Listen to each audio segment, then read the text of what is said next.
Baik, bismillahirrahmanirrahim. Assalamualaikum warahmatullahi wabarakatuh. Terima kasih banyak Prof atas waktu dan kesempatan yang diberikan kepada saya untuk mempresentasikan makalah tentang al-tawakkal dalam Al-Quran.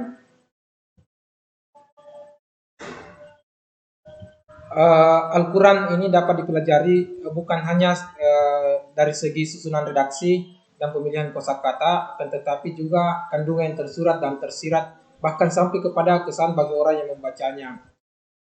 Tafsir yang digunakan ulama dalam mengkaji makna Al-Quran diantaranya adalah metode maudhu'i atau dinamai juga dengan metode tauhidi yang berusaha menyajikan pesan ayat-ayat Al-Quran yang berbicara mengenai suatu topik dalam satu kesatuan utuh. Salah satu kata yang ada dalam Al-Quran dan banyak disebutkan ialah kata tawakal itu sendiri. Tawakal ini merupakan manifestasi keyakinan di dalam hati yang memberi motivasi kepada manusia dengan kuat untuk menggantungkan harapan kepada Allah Subhanahu wa taala dan menjadikan ukuran tingginya iman seorang kepada Allah. Selanjutnya, tawakal dan maknanya dalam Al-Quran.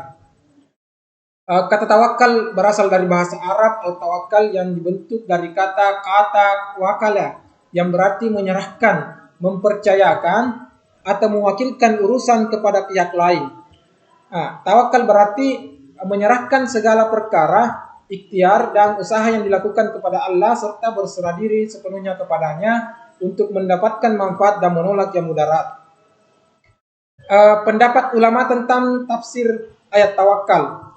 Perintah bertawakal kepada Allah dalam Al-Quran terulang sebanyak 11 kali. 9 kali dalam bentuk tunggal dan 2 kali dalam bentuk jamak.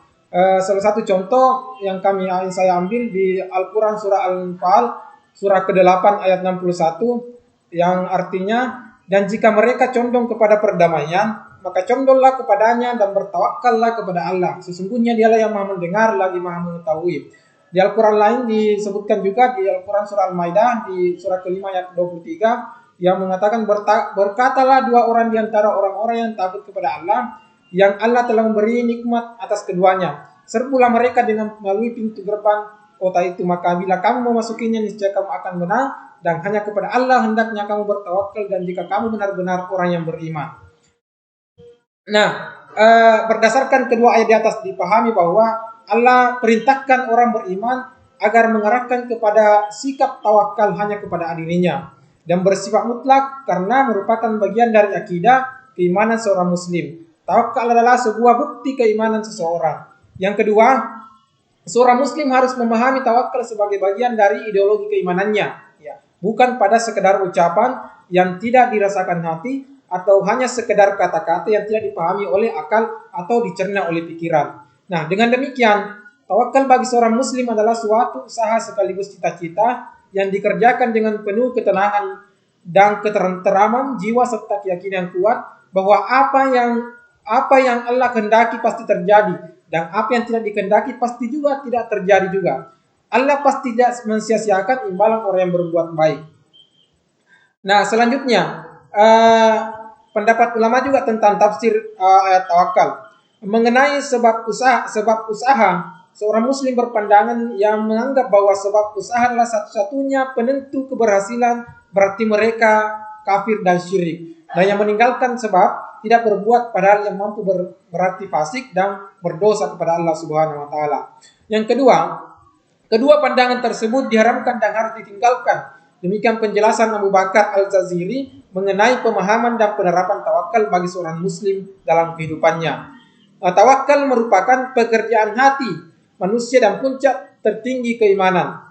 Menurut Imam Al-Ghazali, pendapatnya mengatakan bahwa tawakal adalah meninggikan usaha-usaha badiniah dan tabligh atau memutuskan dengan hati merupakan pendapat orang yang tak paham agama. Hal tersebut haram di dalam syariat. Amal yang orang yang bertawakal terbagi dalam 4 bagian.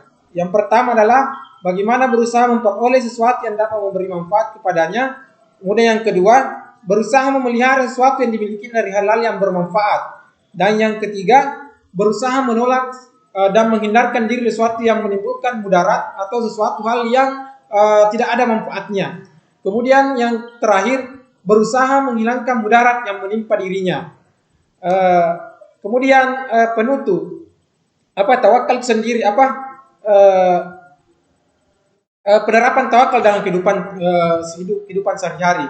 Yang pertama ada tiga, ya ada tiga. Yang pertama, tawakal itu sendiri, yaitu hati senantiasa merasa tenang dan tentram terhadap apa yang telah dijanjikan Allah. Nah, tawakal pada tingkatan ini merupakan tawakal yang seharusnya dimiliki oleh setiap mukmin dalam menempati peringkat pertama atau peringkat terbawah di dalam makam tawakal yang disebut makam bidayah. Yang kedua, tingkatan kedua itu taslim, yaitu menyerahkan urusan kepada Allah karena ia mengetahui segala sesuatu mengenai diri dan keadaannya. Tawakal dalam bentuk ini dimiliki oleh orang tertentu dan menempati peringkat kedua dalam makam tawakal yang disebut makam mutawassit.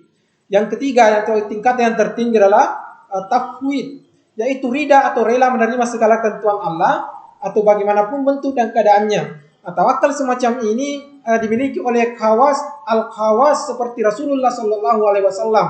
Makam ini disebut makam ini nihaya dan merupakan makam yang tertinggi dalam peringkat tawakal. Hikmah tawakal antara lain, ya. Jadi saya juga sebutkan hikmah tawakal. Yang pertama itu membuat seorang penuh dengan percaya diri. Jadi orang yang punya tawakal itu punya rasa percaya diri yang tinggi. Kemudian yang kedua, memiliki keberanian dalam menghadapi setiap persoalan, ya, tidak mudah menyerah, ya, dan tidak takut. Yang ketiga, memiliki ketenangan dan ketentraman jiwa, selalu merasa tenang dan punya jiwa yang tenteram. Kemudian yang keempat, dekat dengan Allah dan menjadikan kekasihnya dipelihara, ditolong dan dilindungi oleh Allah. Subhanallah, ini kita akan orang yang bertawakal itu kita akan jadikan sebagai kekasih Allah. Yang terakhir, hikmah yang terakhir itu diberikan rezeki yang cukup dan selalu berbakti dan taat kepada Allah Subhanahu wa taala. Sebagai kesimpulan dari tawakal adalah perintah agama kepada Rasulullah dan orang-orang beriman. Mutlak diterapkan dalam kehidupan dan hanya ditujukan kepada Allah. Yang kedua, perintah bertawakal didahului perintah berusaha. Ya, ini berarti bahwa tawakal pada hakikatnya merupakan sikap hati orang yang beriman yang tetap berkeyakinan bahwa usaha bukanlah satu-satunya faktor penentu atau keberhasilan, dan keberhasilan mustahil dapat diraih tanpa usaha sungguh-sungguh dan maksimal. Yang terakhir, penerapan tawakal terdiri dari tiga tingkatan seperti yang saya jelaskan tadi, yaitu tawakal sendiri, taslim, dan tafwid. Demikianlah penjelasan singkat yang kami sempat sampaikan. Mohon maaf atas segala kekurangan. Assalamualaikum warahmatullahi wabarakatuh.